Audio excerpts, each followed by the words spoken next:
स्वागत करता हूँ आपका ट्रांस मीडिया फोरम पर। आगे बढ़ने से पहले आप सभी से हाथ जोड़ के विनती है, आप मेरा channel Trans Media Forum like और सब्सक्राइब कर दीजिए।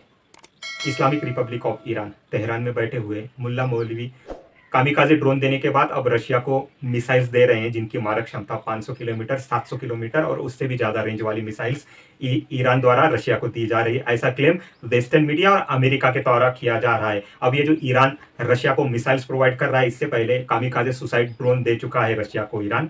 अब ये जो मिसाइल्स प्रोवाइड कर रहा है, इसके बदले में ईरान आखिर राष्ट्रपति व्लादिमीर पुतिन से रशिया से चाहता क्या है, उसके बारे में थोड़ा सा जानकारी लीजिए। रशिया से मेनली जो तेहरान ईरान चाहता है, उसकी नज़र S-400 मिसाइल डिफेंस सिस्टम पर बनी हुई है। साथ ही साथ उसकी जो नज़र है Su-35 फाइटर प्लेन पर भी बनी हुई है, जो रशिया ईरान को देना चाहता है। साथ ही साथ एटम बम बनाने में, न्यूक्लियर बम बनाने में जो टेक्नोलॉजी लगती है, उसकी भी शेयरिंग रशिया जो है वो ईरान से करना चाहता है। ईरान भी उसमें इंटरेस्टेड है। और साथ ही साथ बिजनेस, क्योंकि ईरान और रशिया दोनों पर सैंक्शंस इस समय लगे हुए हैं, तो दोनों कंट्रीज जो है इकोनॉमिकली टाई अप करना चाहती है, बिजनेस को ग्रो करना चाहती है। ये 4-5 पॉइंट्स है जहां पर ईरान जो है रशिया पर तकतकी लगाए हुए, रशिया पर जो है नजर लगाए हुए, गड़ाए हुए बैठा हुआ है। 1925 में रशिया ईरान में जो है पहलवी डायनेस्टी आ जाती है। 1925 में शाहरजा पहलवी ये जो है ईरान के सुल्तान बन जाते हैं। और 1941 में 1941 में ग्रेट ब्रिटेन और रशियन फेडरेशन शाहरजा पहलवी को 1941 में गद्दी से निकाल बाहर फेंकती है, क्योंकि शाहरजा पहलवी की जो इंटरेस्ट थे वो उस टाइम के जर्मनी के जो शासक था एडोल्फ हिटलर, इसके साथ मर्ज हो रहे थे। काफी ज्यादा उन लोगों का जो था एक टाइप से कॉम्बिनेशन बनते हुए दिखा रहा था, और वर्ल्ड वॉर 2 में जो चालू था उसमें एक नया फ्रंट ना खुल जाए, इसलिए रशियन सोवियत रशिया और ग्रेट ब्रिटेन जो है शाहरजा पहलवी को 1941 में सत्ता से बेदखल कर देते हैं। स्विट्जरलैंड में पड़े हुए शाहरजा पहलवी के बेटे मोहम्मद शाहरजा पहलवी 1945 में स्विट्जरलैंड से ईरान में रिटर्न आते हैं। वहीं पर उनका तख्तोताज होता है, ईरान की गद्दी उनको मिल जाती है। और 1945 से ही हम देखते हैं कि ईरान में एक टाइप से वेस्टर्न कल्चर, एक टाइप से ईरान में जो है वेस्टर्न कल्चर थोपने की तैयारी की जाती है।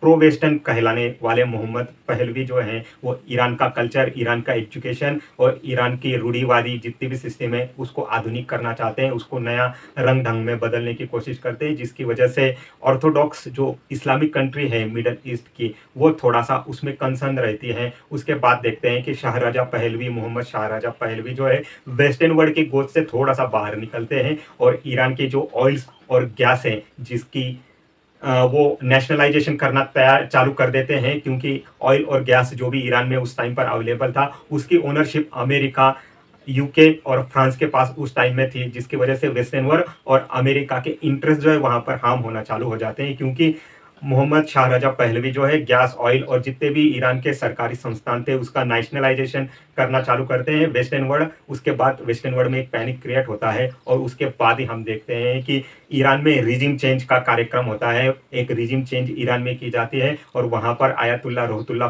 खमेनी, ये जो इस्लामिक क्रांति करते हैं, उनका शासन वहां पर आता है। वो ईरान के सुप्रीम लीडर बन जाते हैं और ईरान के जो शहंशाह थे मोहम्मद शाहरजा पहलवी, उनको ईरान की गद्दी छोड़ के भागना पड़ जाता है। उसके बाद 1980 में वो इजिप्ट के राजधानी कायरो में असाइलम लेते हैं और वहीं पर उनकी डेथ हो जाती है। उसके बैकग्राउंड में बहुत सारा सिनेरियो होता है, लेकिन आप समझ लीजिए उसी के बाद 1979 में आयतुल्ला रूहुल्लाह खमेनी इस्लामिक क्रांति करके ईरान में सत्ता प्राप्त करते हैं, सुप्रीम लीडर बनते हैं। और उसी के बाद मिडल ईस्ट में एक पैनिक क्रिएट होता है, क्योंकि आयतुल्ला रूहुल्लाह खमेनी जो है इस्लामिक क्रांति ये जो हुई थी ईरान में, उसकी जो जड़ें हैं उसको मिडल ईस्ट में फैलाना चाहते थे। और मिडल ईस्ट के जितने भी शासक थे, ऑर्थोडॉक्स रूढ़िवादी कट्टरपंथी जो थे, वो इस्लामिक क्रांति से पैनिक क्रिएट हुआ था, डरे हुए थे, क्योंकि ये जो इस्लामिक क्रांति हुई थी वो शिया बहुल ईरान में हुई थी और मिडल ईस्ट के जो कंट्रीज है वो सुन्नी बहुल है। तो हम देखते हैं कि अमेरिका जो है सद्दाम हुसैन को चाबी भरता है और उसके बाद 1980s में 1980 में ईरान इराक का युद्ध चालू होता है।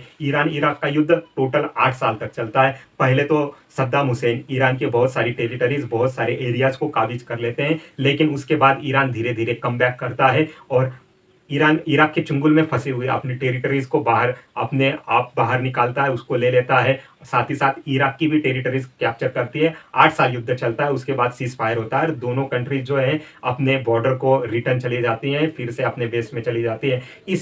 इस युद्ध के बाद ईरान 2 लेसन सीख लेता है। सबसे पहला लेसन है कि डायरेक्ट युद्ध में उलझना नहीं है, डायरेक्ट कन्फ्लिक्ट में खुद हिस्सा लेना नहीं है। उसके बाद ईरान जो है अपने प्रॉक्सीज खड़े करना चालू करता है। आप देखेंगे कि ईरान 90s के दौर से ही हमास हुआ, हिजबुल्लाह हुआ, या उसके बाद हम कह सकते हैं कि पीएलए हुआ, हुती रिबल्स हुआ, ये प्रॉक्सीज खड़े करना मिडल ईस्ट में तैयार करता है। इसके बाद वो डायरेक्ट कन्फ्लिक्ट में कहीं उलझते हुए दिखाई नहीं देता है। दूसरा, न्यूक्लियर बॉम्ब और मिसाइल टेक्नोलॉजी के पीछे जो ईरान है वो पागल की तरह लग जाता है, न्यूक्लियर बॉम्ब बनाने के पीछे और मिसाइल टेक्नोलॉजी डेवलप करने के पीछे। और इसी के साथ साथ तीसरा वो टारगेट अपना इसराइल को बना लेता है, क्योंकि इसराइल अमेरिका और वेस्टर्न वर्ल्ड का चहीता है, और इसराइल की जो लोकेशन है वो मिडल ईस्ट में जो है वो रिलीजियस सेंटर से, रिलीजियस व्यू से जो है बहुत ही खतरनाक और बहुत ही कंफ्लिक्ट क्रिएट करने वाली है। इसी की वजह से 1980s में के बाद से हम देखते हैं कि ईरान और इजराइल का हमेशा एक 36 का आंकड़ा रहता है,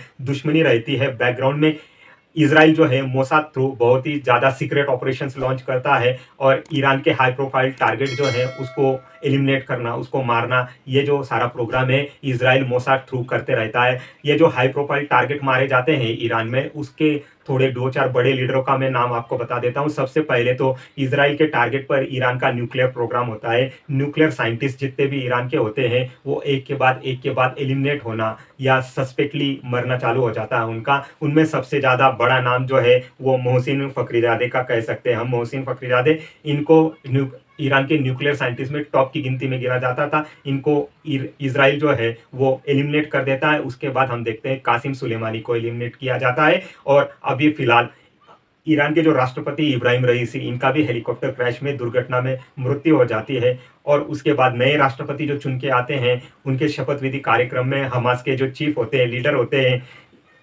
जिनका नाम इस्माइल हानिया, ये पहुंचते हैं। इस्माइल हानिया का जो एसेसिनेशन होता है उसके पीछे भी इसराइल की खुफिया एजेंसी मोसाद का नाम सामने आ रहा है, इसराइल का नाम सामने आ रहा है, लेकिन इसराइल में इसके बारे में कुछ कंफर्म नहीं किया हुआ है। ये सारा बैकग्राउंड में जितना स्टोरी चालू हुआ है उसके वजह से ईरान में एक पैनिक क्रिएट हुआ है, क्योंकि ईरान खुद को सेफगार्ड नहीं कर रहा है। तेहरान में जाके इस्माइल हानिया को मारना, या ईरान के राष्ट्रपति का सस्पेक्ट दुर्घटनाग्रस्त हेलीकॉप्टर में मृत्यु हो जाना, सुलेमानी का मरना, या फिर मोहसिन फखरीजादे का मरना, हाई प्रोफाइल टारगेट एलिमिनेट करने के बाद ईरान के जितने प्रॉक्सीज हैं उनमें एक पैनिक क्रिएट हो गया है, क्योंकि ईरान खुद को सेफगार्ड नहीं कर पा रहा है। तो वो अपने प्रॉक्सीज को दुश्मनों के हाथों कैसे बचाता है, दुश्मनों के हाथों से, दुश्मनी को चंगुल से कैसे छुड़ा पाएगा, ये प्रॉक्सीज के जितने भी लीडर्स हैं उनमें एक भय प्राप्त हो गया है। अब ईरान जो है इसकी काट ढूंढने के लिए रशिया की तरफ देख रहा है, रशिया की तरफ हेल्पफुल नजरों से देख रहा है, हम कह सकते हैं। रशिया के राष्ट्रपति जो है चेचन्या को काबिज करने के बाद, जॉर्जिया को निपटाने के बाद, और 2014 में यूक्रेन का एक हिस्सा क्रीमिया, इसको कब्जा करने के बाद चौथा जो है अपना प्लान जो है वो नाटो के ट्रैप में फंस जाते हैं, और फरवरी 2022 से एक स्पेशल मिलिट्री ऑपरेशन लॉन्च करते हैं और यूक्रेन के ऊपर धावा बोल देते हैं। पिछले 2 साल से लगभग रशिया जो है वो यूक्रेन के वॉर में इनडायरेक्टली कह सकते हैं हम, क्योंकि यूक्रेन के कंधे पे ऊपर बंदूक रख के अमेरिका, नाटो ही रशिया के ऊपर ये जो है वॉर लादा हुआ है, गोली चला रहा है। यूक्रेन और रशिया के वॉर में राष्ट्रपति व्लादिमीर पुतिन पिछले 2 साल से फंसे हुए हैं, और मिडल ईस्ट में भी पिछले साल ही 8 अक्टूबर 2023 को हमास के द्वारा इसराइल के ऊपर अटैक किया जाता है, जहां लगभग इसराइल के 1,500 नागरिकों को निशाना बनाया जाता है, उनको मारा जाता है। उसके बाद ही मिडल ईस्ट में इसराइल और हमास गाजा पट्टी का एक वॉर हम देख रहे हैं। 8-10 महीने हो चुके हैं, इसमें लगभग 40,000 से ज़्यादा लोगों की मौत हो चुकी है। वो भी एक वॉर जो है 8-10 महीने से चालू है, और उस वॉर के पीछे ईरान का बहुत ही बड़ा हाथ माना जाता है, क्योंकि हमास और हिजबुल्लाह को पालने पोसने में और उनको वेपन्स फाइनेंस प्रोवाइड करने में, प्लानिंग डिज़ाइन करने में सारा हाथ जो है वो ईरान का माना जाता है, ईरान के प्रॉक्सीज का माना जाता है, ईरान के मिलिशिया का माना जाता है। तो ये सारा सिनारियो बैकग्राउंड में चल रहा है, और साथ ही साथ अमेरिका और वेस्टर्न वर्ल्ड ने ईरान के ऊपर जितने सैंक्शंस लगाए, जिसके वजह से ईरान की इकोनॉमी खस्ता हाल में चली गई है, ईरान की इकोनॉमी का बेड़ा गर्क हुआ है। ईरान अपना ऑयल और अपना गैस बाहर के देशों को बेच नहीं पा रहा है, तो ईरान के पास अब सिलेक्टेड ऑप्शन ही यहाँ पर बचे हुए हैं। सबसे बड़े उसके पास जो ऑप्शन है वो है रशिया, उसके बाद चाइना और उसके बाद नॉर्थ कोरिया। ये सारे जो ऑप्शन उसके पास बचे हुए हैं उसमें से वो ऑलरेडी चाइना को ऑयल प्रोवाइड कर रहा है और अब वो रशिया की तरफ भी एक हम कह सकते हैं उम्मीद की नज़र से देख रहा है। अब चाइना ने भी इनडायरेक्टली ईरान के ऊपर प्रेशर बनाया हुआ है कि वो कामिकाजे ड्रोन देने के बाद मिसाइल टेक्नोलॉजी या मिसाइल्स रशिया को प्रोवाइड करे, ताकि रशिया के ऊपर ये जो एक टाइप से प्रेशर आया हुआ है पिछले 2 साल से युद्ध लड़ने का, जिसमें उसका हथियारों का जखीरा की क्वांटिटी जो है वो कम होते चली जा रही है। तो अब रशिया जो है वो ईरान से भी एम्यूनिशन खरीद रहा है, मिसाइल्स सुसाइड ड्रोन खरीद रहा है, साथ ही साथ नॉर्थ कोरिया से भी मिसाइल्स एम्यूनिशन गोला बारूद खरीदा जा रहा है। तो इस सिनारियो में जो ये कॉम्प्लेक्स सिनारियो एक खड़ा होते हुए हमको दिख रहा है, जिसमें ईरान जो है मिडल ईस्ट में अपना वर्चस्व बनाया चाहता है। साथ ही साथ शिया रिजिम होने की वजह से वहाँ पर उसको ईरान को पाकिस्तान और अफगानिस्तान से भी एक हमेशा कन्फ्लिक्ट, एक हमेशा डर सताए रहता है, क्योंकि पाकिस्तान और अफगानिस्तान सुन्नी बहुल देश हैं और वो शिया बहुल ईरान को ज़्यादा पसंद नहीं करते हैं। और ईरान का मकसद हमेशा ये रहा है कि वो सऊदी अरेबिया या मिडल ईस्ट में अपना वर्चस्व बना सके, इस्लामिक कंट्रीज़ में अपनी धाक बना सके। तो इसमें फर्दर डेवलपमेंट क्या होती है, क्योंकि आपको पता ही होगा कि अमेरिका और वेस्टर्न वर्ल्ड जो है वो हमेशा चाहती है कि ईरान की रिजिम को चेंज किया जाए, ईरान में एक लोकतंत्र आ सके, ईरान में डेमोक्रेसी आ सके, ताकि ईरान जो न्यूक्लियर बॉम्ब के पीछे पगलाया हुआ है